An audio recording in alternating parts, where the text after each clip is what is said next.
Siap, berdiri.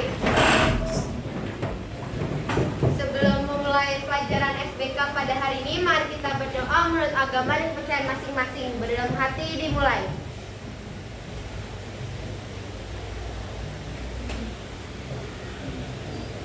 Berdoa selesai. Memberi salam. Assalamualaikum warahmatullahi wabarakatuh. Waalaikumsalam warahmatullahi wabarakatuh. Silakan duduk kembali, Nak. Sama-sama. Gimana kabarnya? Baik. Coba yang di pojok sana tuh, Azwan. Gimana kabarnya hari ini? Happy? Lemas, lapar, ngantuk kah? Gimana? Puasa ya kan, puasa. Coba yang di ujung sana tuh. Saya nih gimana kabarnya, Kak? Baik, Bu. Semangat, siap belajar? Iya, semangat. Semangat, belajar. Siap ya, semua udah siap belajar ya? Oke. Hari ini kita masuk materi baru ya, anak-anak? Oke, Miss. Hari ini kita masuk materi yaitu karya seni dari bahan daur ulang. Sebenarnya ini sudah kalian pelajari di proyek P5 kemarin. Kalian sudah belajar mendaur ulang dari bahan-bahan plastik. Nah, cuman hari ini kita lebih spesifik aja. Tapi saya tetap membahas semuanya terlebih dahulu, mulai dari sampah organik, anorganik, atau sampah yang bisa didaur ulang. Nanti saya bahas semuanya. Nah, sebelum saya masuk ke dalam materi ini, saya berharap banget nih kalian nantinya setelah pembelajaran ini kalian bisa membuat produk-produk daur ulang yang memang bisa diproduksi massal ketika kalian nanti sudah dewasa nanti. Ya, jadi nanti si daur ulang ini bukan cuman kalian mengumpulkan sampah, kemudian kalau kalian biasanya sampah dikumpulkan ditaruh di bank sampah begitu saja. Saya berharapnya kalian juga bisa mengolah sampah ini menjadi barang-barang yang lebih berguna. Sama seperti kita kemarin P5. Masuk ke dalam tujuan pembelajaran saya.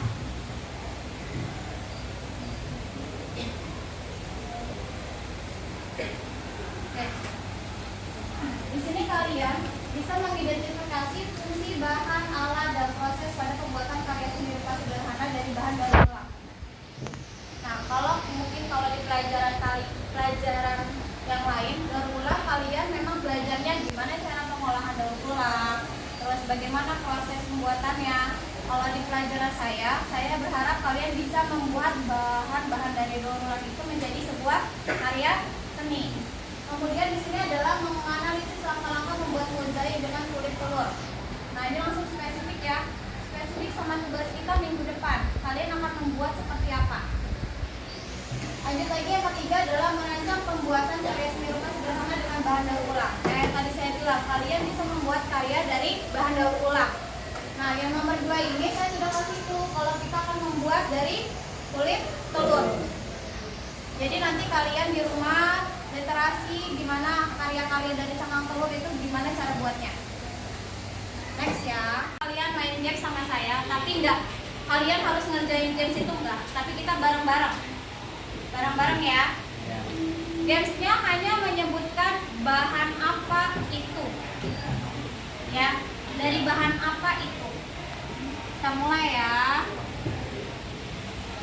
Oke, mau kotak nomor berapa dulu yang dibuka? 3.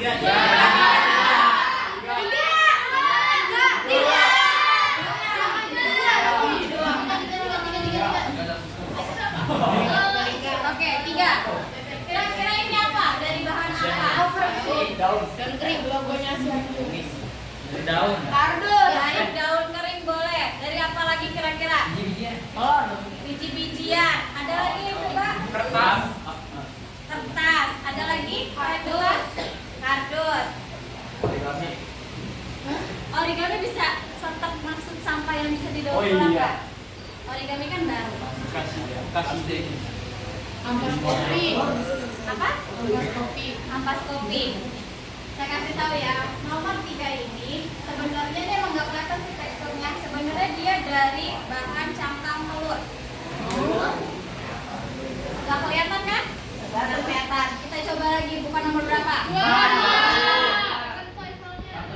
Satu. Nomor 2 dulu. Nah, ini dari bahan apa? Dari itu apa? Bambu. Bungkus kopi. Dari bambu. Dari rotan. Dari apa lagi? Dari kayu, dari karat. Ini dari plastik. Terkejutkan bisa jadi bahan karya seperti ini. Sama berapa lagi yang mau Satu. Dari bahan apa ini? Gelas plastik.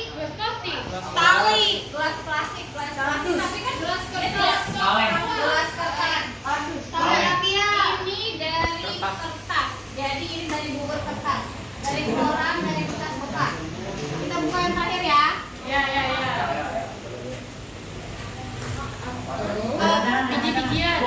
Dari biji-bijian. Ini ada dari biji kacang hijau, dari pasir, kemudian ada lagi dari kedelai. Oke. Yang tadi saya bilang sudah jelaskan tujuan pembelajaran saya seperti apa. Kalian memang harus mengidentifikasi si sampah-sampah itu untuk dijadikan sebuah karya seni yang bernilai. Nah, kalau kalian hanya tahu sampahnya itu, kalau di pelajaran kalian waktu SD atau pelajaran waktu TK memang kita sudah belajar daur ulang kan, bikin tempat pensil dari botol plastik, atau misalnya kalian bikin anyaman-anyaman dari plastik, itu sudah biasa. Kalau memang waktu SD biasanya kalian bikin prakarya dari bubur kertas, pernah kan? Nah ya, hanya sebatas kalian misalnya menempel bikin peta kayak gitu kan, bikin bunga. Nah, nanti di pelajaran saya kita akan lebih belajar tentang artistik yang lebih tinggi karya nilainya. Jadi nggak cuma menempel, tapi ada nilai jualnya. Nah, ini konsep zero waste. Ini udah belajar ya di pelajaran IPA ya, tentang rethinking, reduce, kemudian use, refund, sama recycle. Nah, kita fokus ke yang terakhir, yang keenam, yaitu tentang recycle, yaitu melakukan daur ulang sebagai upaya mengurangi sampah sekaligus meningkatkan nilai pakai dan atau nilai ekonomi suatu barang. Nah, jadi nanti kita bikin karya tapi nilainya ada untuk dijual. Oke, lanjut. Mau kalian mengerjakan LKPD terlebih dahulu. Oke, sedikit ya sayang ya. Oke, di sini ada LKPD. Nanti silakan, saya akan bagi kelompok, masing-masing kelompok terdiri dari 4 orang. Saya akan bagi kelompok secara random, biasa menggunakan aplikasi, jadi tidak kalian yang menentukan, tapi saya yang random. Kemudian nanti tolong dibagi-bagi tugasnya. Jadi tolong dibagi dari 4 itu. Di sini kan saya ada 3 LKPD. Ya. Jadi ada yang mengerjakan LKPD 1, LKPD 2, dan LKPD 3. Jadi semuanya berperan aktif. Dan yang satu lagi ngapain Miss? Yang nggak mengerjakan LKPD. Yang satu lagi adalah mencari dan literasi tentang cara membuat dari karya dari cangkang telur. Jadi kalian nanti kalian akan membuat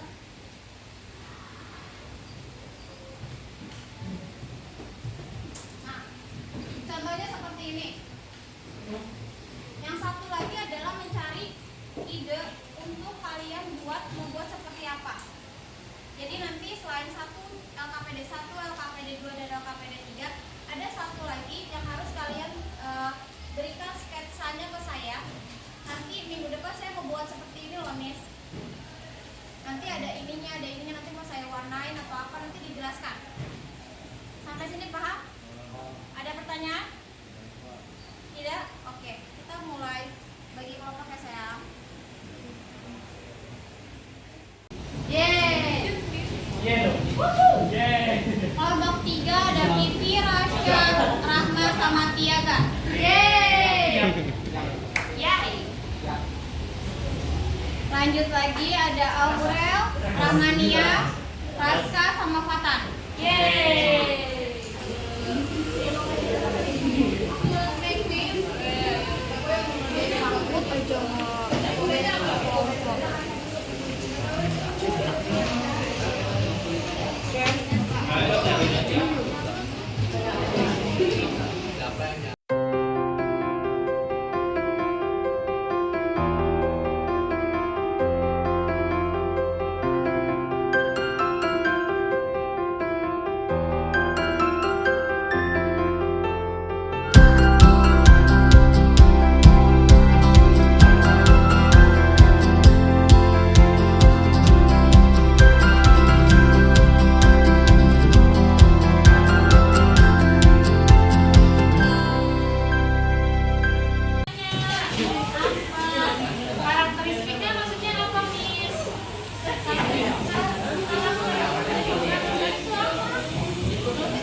apa?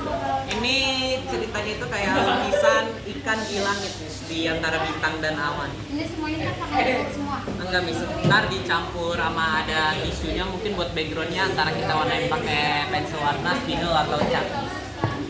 Nanti bentuknya ukuran berapa? Ukuran segini atau ukuran A3? Paling apa Miss? Foto nggak Miss? Kecil dong, setengah ini. Ya tergantung Miss, ntar hasil ya. Miss foto maknanya nggak Miss? Nanti di depan ya. Oke Miss. Nanti presentasi ya. Oke. Kita dengarkan hasil pekerjaan teman kalian terlebih dahulu ya. Silakan coba dari yang KPD paling pertama yang mana? Yang itu yang punyanya Dodi. Di sini untuk KPD pertama ditanyakan tentang identifikasi sampah organik yang ada di lingkungan sekitar. Di sini aku lihat di lingkungan sekolah, lingkungan rumah, dan lingkungan masyarakat ada sampah organik berupa kulit pisang, daun kering, sisa makanan, ranting pohon, buah busuk, nasi, kulit buah, ampas teh dan kopi, bangkai hewan, kotoran hewan, dan kayu. Untuk sampah anorganik yang aku temuin di lingkungan ada plastik, botol atau kaleng, kresek, ban bekas, kaca, kabel, barang elektronik, lampu, dan styrofoam. Silakan Aurel. Nah, oke lanjut. Di sini aku menganalisis tentang limbah dan pengolahan sampah organik. Pengertiannya itu proses pengumpulan, pengolahan, dan penggunaan kembali sampah yang terbuat dari bahan organik seperti sisa makanan, daun ranting, dan bahan organik lainnya. Untuk karakteristiknya itu ada mengandung banyak air, berasal dari sisa bahan alam, juga mudah membusuk. Dan untuk cara mengatasinya itu pisahkan menurut jenisnya. Terus sisa bahan dapur untuk makanan dan hewan. Terus dijadikan pupuk kompos juga bisa, dan dijadikan briket. Nah selanjutnya untuk aku ini adalah limbah dan pengolahan untuk sampah anorganik. Nah pengertian sampah anorganik adalah sampah yang dihasilkan dari bahan yang tidak dapat dipakai lagi dan sulit terurai. Untuk karakteristiknya yaitu penguraiannya memerlukan waktu yang sangat lama. Dan cara mengatasinya menggunakan 3 cara yang kita ketahui adalah reduce, dan recycle. Selanjutnya kami akan menunjukkan apa yang akan menjadi produk kami, yaitu sebuah sketsa, yaitu lukisan berupa ikan yang ada di angkasa. Nah, makna dari lukisan ini itu bisa saya jelaskan, ikan ini menggambarkan kita manusia.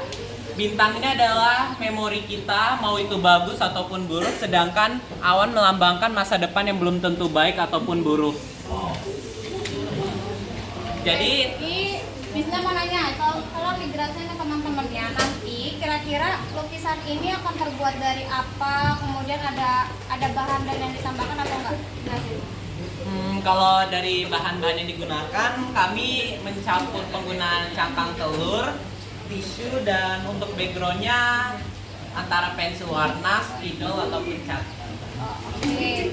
Ukurannya kira-kira mau dibikin ukuran berapa? Antara A3 dan A4. Oke, baik. Give applause untuk kelompok KHSI dan Mimi. Saya mau kalian perhatikan terlebih dahulu ke papan tulis untuk tugas minggu depan. Oke, untuk tugas minggu depan ada beberapa alat bahan dan yang harus kalian bawa. Di sini ada cutter atau gunting, lem Korea boleh, lem ungu atau lem fox silakan. Kalau kalian mau pakai cat, silakan pakainya cat akrilik. Tidak menggunakan cat poster, karena kalau misalnya kalian mau melukis si cangkang telurnya itu menggunakan cat poster, dia akan luntur. Jadi pakainya cat akrilik. Kemudian bahannya adalah cangkang telur sama kardus kalau memang ada yang mau membuat si frame. Frame foto itu bahannya pakai kardus aja. Jadi tidak ada yang menggunakan bahan-bahan yang misalnya saya beli frame udah ada, terus tinggal ditempel-tempel doang, tidak. Tapi kalian menggunakan bahan-bahan daur ulang yang lainnya, di-combine. Kemudian di sini ada petunjuknya, membuat karya sederhana dari bahan daur ulang dari cakang telur. Sampai sini ada pertanyaan? Oke. Untuk agar kelas kita minggu depan lebih kondusif, saya mau kalian bantu saya untuk membuat kesepakatan kelas terlebih dahulu. Ya sayang, nanti setiap kelompok silakan buat kesepakatan kelas. Biasanya memang kesepakatan kelas saya yang buat di depan pelajaran. Ya. Di awal biasanya saya bikin tidak boleh menggunakan handphone. Terus kalian harus 10 menit sebelum pelajaran sudah ada di kelas. Nah, kita buat kesepakatan kelas untuk praktek minggu depan. Saya kasih contoh, misalnya dari satu kelompok tidak ada beberapa anak yang tidak membawa alat dan bahan. Mau kalian apakan anak itu? Silakan dibuat. Itu per kelompok ya. Saya bagikan post-it. Silakan diskusi per kelompok. Dua aja, dua kesepakatan. Saya membuat kesepakatan kelas, silakan ditempel.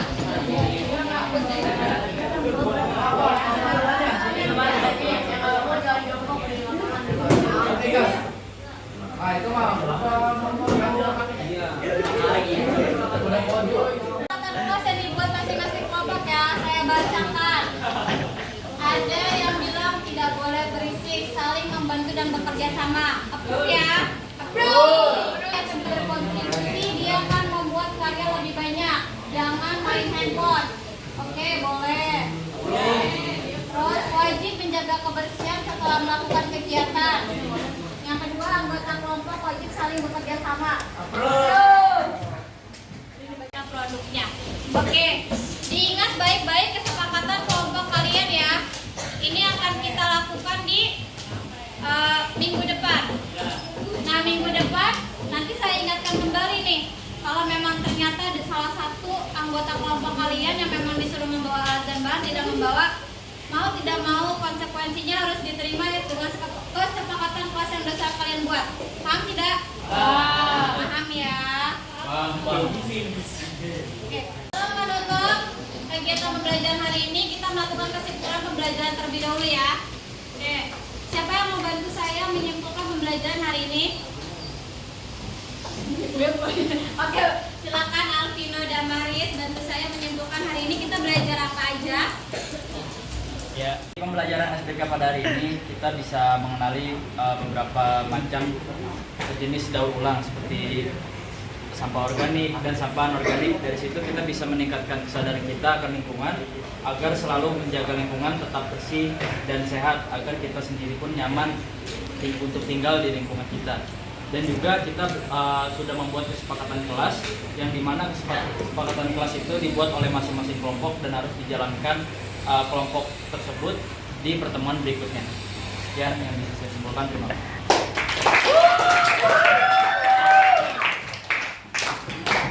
Coba saya mau nanya sama Domi. Dominik, dari tadi yang saya baca itu kesepakatan kelas yang dari teman-teman kamu buat itu. Kira-kira nih minggu depan kalau kita praktek, nah apakah kelas kita akan kondusif? Apakah efektif dengan adanya kesepakatan kelas tersebut? Iya, misalnya itu di situ sanksinya nyeremin. Saya juga takut. Pasti kondusif minggu depan. Kondusif ya? Yakin? Yakin, Mas. Yakin nggak kelompok kamu tidak akan ada yang tidak membawa alat dan bahan? Kecuali orang saya yakin. Oke, kalau gitu terima kasih Domi.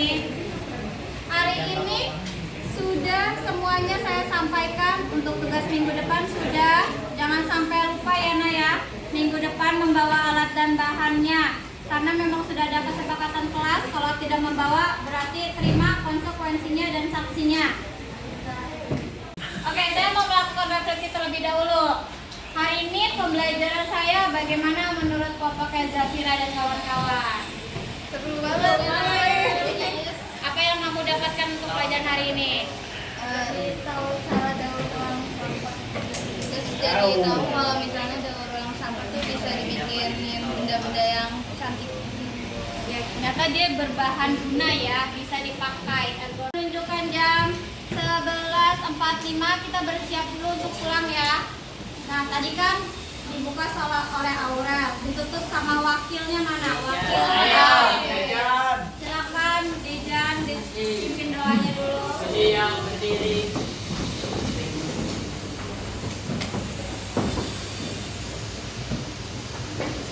Sebelum pulang, mari kita berdoa agar selamat sampai rumah.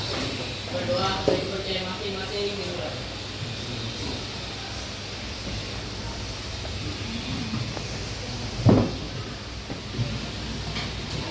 Doa selesai. Memberi salam.